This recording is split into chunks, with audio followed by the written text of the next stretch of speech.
All right, coach, coming off one game non-conference against Dartmouth, offense exploded for 6 goals, had a great game from the team. Just wanted to get your thoughts heading into third matchup this season against UMass Lowell and then a game Sunday against Maine to wrap up the first half. Yeah, I was telling the team yesterday in practice, I just think it's a great way to end our first half because we've always had tremendous battles with Lowell. You know, I've said many times before, I have the utmost respect for Norm and how he runs his program. And it appears that every time we play them, it's always a tight game. And I expect more of the same on Friday night. And then we get to travel up to Maine, which if it's not the toughest road win in our league, it's certainly in the conversation. It's such a, rabid fan base, dynamite atmosphere in Alphond. Logan just texted. Fortunate to coach many games up there, and it's always a real fun atmosphere and place to play. Awesome. All right, we'll open it up for questions.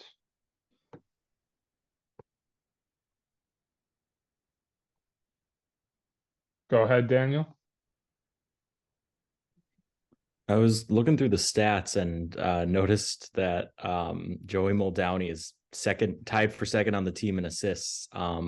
Just how have you seen him progress through his freshman year? Especially, you seemed a little surprised at the way he performed when he showed up for camp.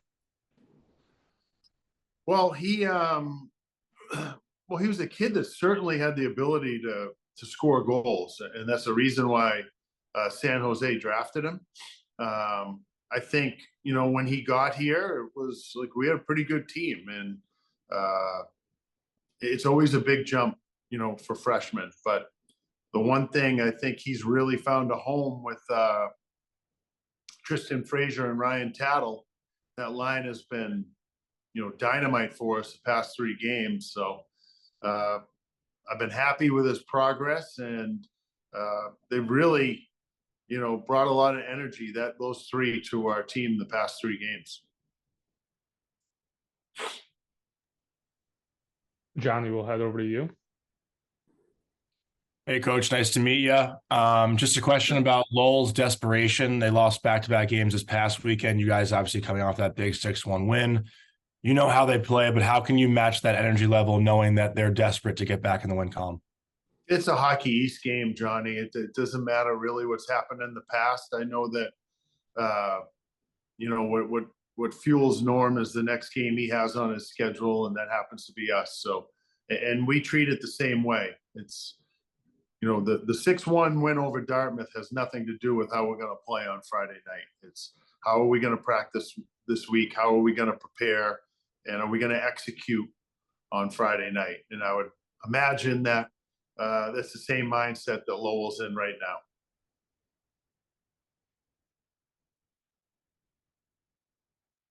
I'll head back to you, Dan.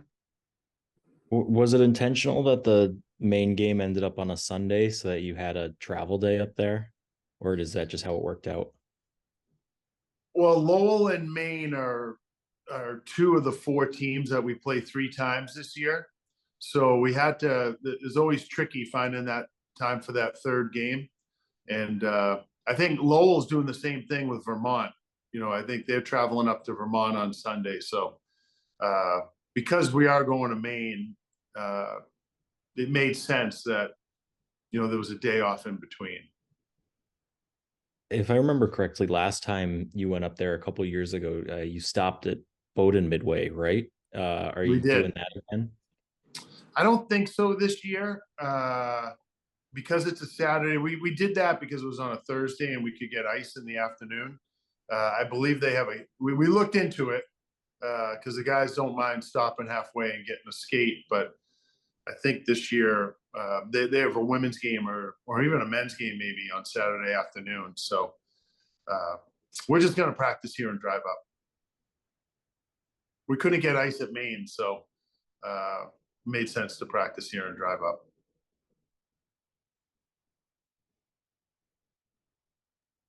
Johnny, we'll go back to you.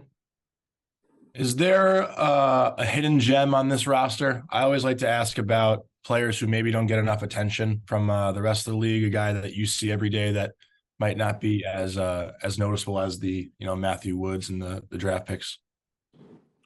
Yeah, I think we got a plethora of them. There's a lot of guys on our team, I believe, that are really good hockey players. You could start with, our three senior captains, and Hudson Shandor and, or I could say four captains, Andrew Lucas, Harrison Reese, Jake Flynn. I don't know if they get a ton of attention, but the four of them drive the bus every day. They're awesome leaders and raise the level of practice every day. And while they might not get the all league attention, I think they're great pieces of a puzzle that make our team go.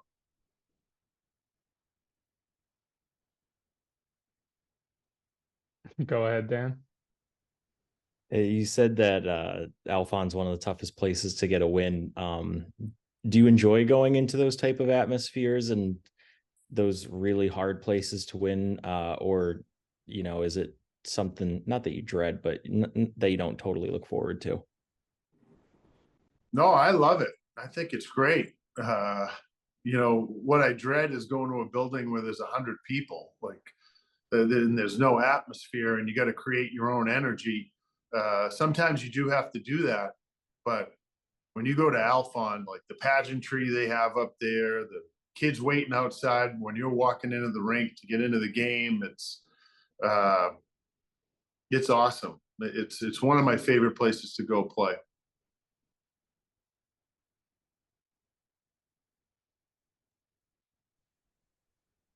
Coach, I'll jump in. If you could just speak briefly about the Fraser line. I know you've had some high praise for them the past couple games, and Ryan Tattle getting his first goal on Saturday, and that line having another good game. If you could just speak to what you're continuing to see from them. Yeah, they're continuing to skate and put pressure on the opponent, and I believe they just work really hard. They all have good skill.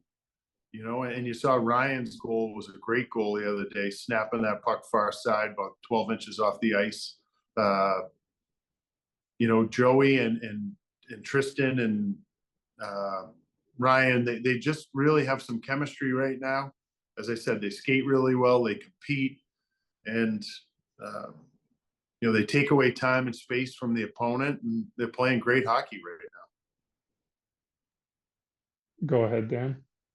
You just reminded me of that, but after the game, Ryan talked about how it's been a theme of shooting for I think he said shooting 13 is the way he phrased it, that you want to put it 13 inches off the ice on either side of the goalie. Is that something new that you guys have talked about, or is that just something that usually comes up every year?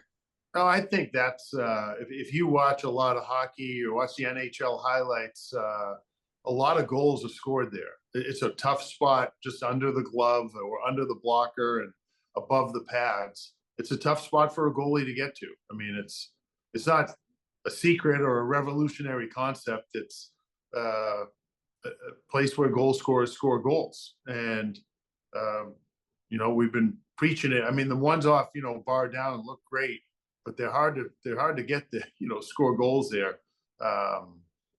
And it just seems like more goals are scored when pucks are shot, 13 inches off the ice. Laura, we'll head over to you. Hey, Coach. Hi, Laura. Obviously, I know that Lowell presents a lot of troubles, especially for teams through their neutral zone.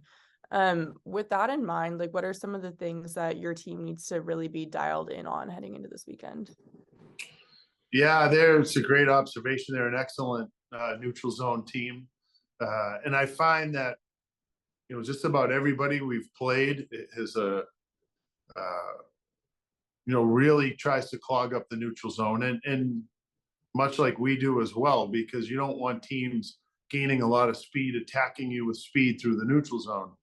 I think the most important thing is when we manage the puck, there's a time where we can carry it into the zone, and there's a time where we're going to have to, dump it in and go get it back. And recognizing what the situation is and when to carry it in and when to dump it is going to be crucial for us on Friday night. And also, your team has been, I think it's 3-0 when you score first, and starting on time, potentially just looking at the box scores has been something that maybe you're struggling with. What's been the message to the group about starting on time and maybe not necessarily getting that first goal, but making sure that you're playing good from the jump? Yeah, it's well, I didn't know that stat, but if we are 3-0 when we're scoring first, I hope we score first again on Friday. But you always want to try to score first, I think that's the mentality we always go in. And I've been pretty happy with most of our starts. There's been a couple of games where they haven't been great. And that's going to occasionally happen. And I think in this league, and we talk about it a lot, that you're going to have a bad period here and there, or you might not be in sync for a period, and you got to be able to weather the storm.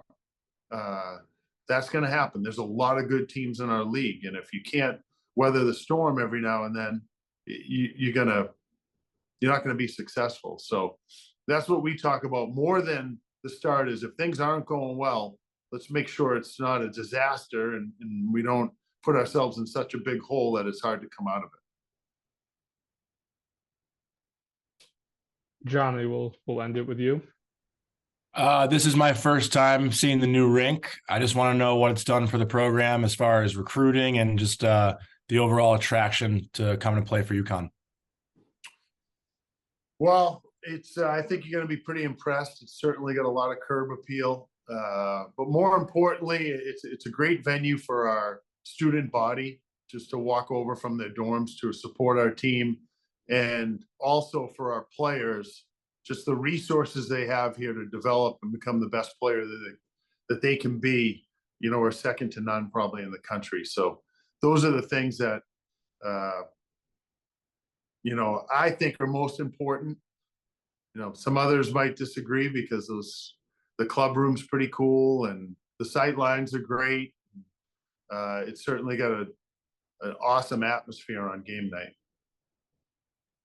I was also told to say hi for Max Calter. He's one of my best friends. Are you bragging or complaining? Both. Okay. He's awesome. Tell Max I said hello. I will.